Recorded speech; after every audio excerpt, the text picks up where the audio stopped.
Welcome to the September roundup of Coffee with Compliance. My name is Colleen Patterson, and I'm the Vice President of Employer Services and Compliance at Savoy.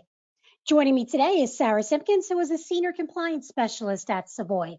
Sara and I will be recapping all of the happenings in the legislative and regulatory landscape over the course of the last month that are impacting employee benefits. These are things that you may have missed, but certainly important for you to know about. So let's go ahead and get started. Previously, we discussed on July 15th that Health and Human Services Secretary Becerra renewed the public health emergency for an additional 90 days, as authorized under the Public Health Service Act. While there was some speculation that this might be the last renewal and the PHE would permanently end in mid-October, signs are now pointing to at least one more renewal through January 2023. HHS previously indicated that they would provide states with 60 days notice of the termination of the public health emergency. Because we're now within 60 days of the end of the current extension, it's likely that the PHE will extend again. Moving along, on Wednesday, September 7th, Walmart and United Health Group announced that they are planning to team up to provide preventative care for people age 65 and up and virtual healthcare services for all age groups. This is a 10-year partnership, and it represents Walmart's latest push into healthcare and could help the retail giant better compete with CVS Health and Walgreens Boots Alliance. When it gets underway, and it's going to actually start in January 2023, the collaboration is expected to initially offer seniors health care at 15 Walmart Health locations, and it's starting in Georgia and Florida. The focus will be on value-based healthcare, which is a model in which hospitals and doctors' offices are reimbursed for the care they provide through multiple Medicare Advantage plans.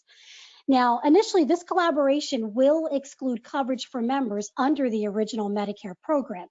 And the collaboration also is expected to include a launch of a Walmart and United Health Group co-branded Medicare Advantage plan, and that's expected to launch in Georgia. The next topic that I have happened during the week of September 12th, and that was CMS had issued a roadmap for the end of the COVID-19 public health emergency and blanket waivers. In response to the COVID-19 public health emergency, the Centers for Medicare and Medicaid Services, again, that's CMS, they had issued numerous blanket waivers to increase access to medical services and ease the regulatory burden on providers across the healthcare industry. Now, these fact sheets include information regarding CMS's actions as we move forward out of the public health emergency, including items such as provider payment of services after the PHE has ended. The Secretary has been using the waiver authority under the Act to create flexibilities in the requirement of certain sections of the Act. Once the Public Health Emergency ends, the Consolidation Appropriations Act of 2022 provides for a 151-day extension for some of these flexibilities. So what that means is there's going to be a run-out period of these programs before they end. So keep an eye out for that. Lastly, as we all are heading into fourth quarter, there are a few additional items to be aware of as a result of recent legislation. The first one is the prescription drug data collection, and that's known as Rxdc. This reporting requirement was added as part of the Consolidated Appropriations Act of 2021. It requires plans to annually submit to the Department of Health and Human Services, Department of Labor, and Department of Treasury a report detailing the plan's prescription drug usage. And that's going to include things like most frequently dispensed, the most expensive, and those with the greatest increase in cost, among other items.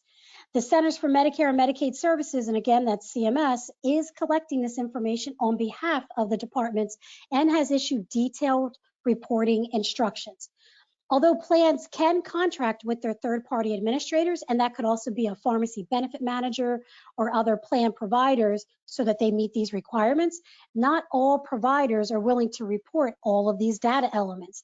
So what this means is that employers may need to register for a health insurance oversight system account to submit some of the required information. Now, it's important to note that this really has to do with self-funded plans, as in the fully insured world, the carriers are going to be handling that component. So self-insured plans definitely want to pay attention to that. The next item in preparing for fourth quarter is the Inflation Reduction Act of 2022. And as a reminder, that was signed by President Biden on August 16th, 2022. There's very few items in that 273 pages that will affect employer-sponsored benefit plans, and a lot of those items really only have an indirect effect. However, there was one change that does directly affect a high deductible health plan, and it's an exception that was added to Section 223 of the Internal Revenue Code. And it's effective for plan years beginning after December 31st, 2022. Now, this exception added is to enable high deductible health plans to cover the cost of insulin without first meeting the deductible.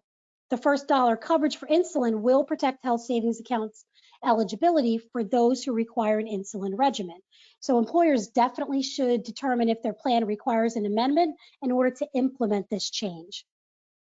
And then lastly, getting prepared for fourth quarter, back on July 28th, the Departments of Labor, Treasury, and Health and Human Services jointly issued frequently asked questions about the Affordable Care Act implementation, specifically Part 54. And Part 54 addresses contraceptive coverage requirements and reimbursements. The FAQs also confirmed that health reimbursement arrangements, health savings accounts, and health flexible spending accounts can reimburse the cost of over-the-counter contraception that is not otherwise paid or reimbursed by a health plan or the issuer. So employers definitely want to be able to review their plans to determine if any amendments are needed to conform with these new FAQs. So that is all that I have for this month. Sarah, what do you have for us? So this month, I just have some reminders of some upcoming events and some important things that are going on right now. So first, I want to say it's MLR time again. So I think now is a good time to go over some of the basics and some frequently asked questions. And by the way, you can find the MLR FAQ information on the knowledge section of the website under the ACA tab if you have any more questions. So first, employers only have 90 days to complete any distribution of the rebate. If you're going to take longer than 90 days, a trust has to be created for disbursement of the rebate. According to the Department of Labor, plan assets must be distributed for the exclusive benefit of participants in the following 3 ways.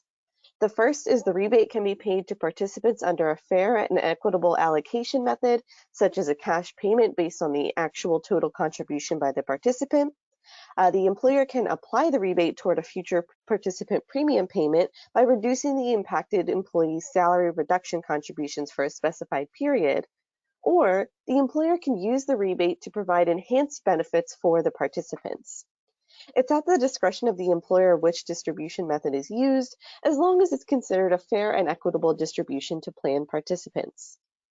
In addition to that, employees only receive a portion of the rebate in proportion to what they contributed, and the employer can receive the rest. So for example, if an employer contributes 80% to the plan, the employer can retain 80% of the rebate, and the remaining 20% would be distributed to plan participants. Specific to former employees, the distribution rules allow for employers to typically not issue the rebate to former employees who are no longer with the company, with the exception of COBRA participants who must be rebated. And switching gears a bit, since it's that time of year, let's talk about Medicare Part D notification requirements. Plan sponsors are required to provide Medicare Part D creditable or non-creditable notices regarding an organization's prescription benefits to all Medicare-eligible individuals before open enrollment begins. And even if you know none of your employees are eligible, they may have a dependent at home who is eligible.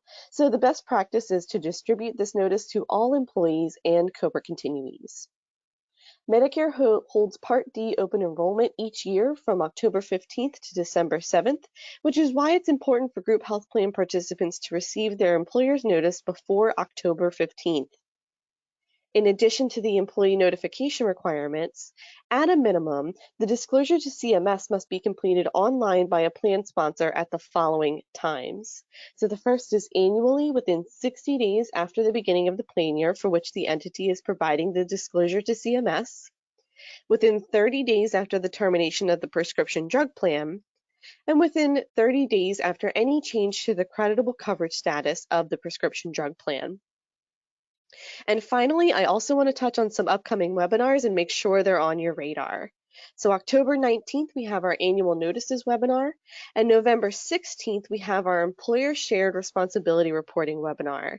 So this one is always a very popular topic, so make sure you sign up and tune in. That's all I have for this month's roundup, Colleen. Thank you, Sarah, and that is it for me as well. As always, should you have any questions, please reach out to your dedicated Savoy team and continue to use all of the resources that are available on our website at savoyassociates.com. From all of us at Savoy, stay healthy and safe. Thank you for joining us today.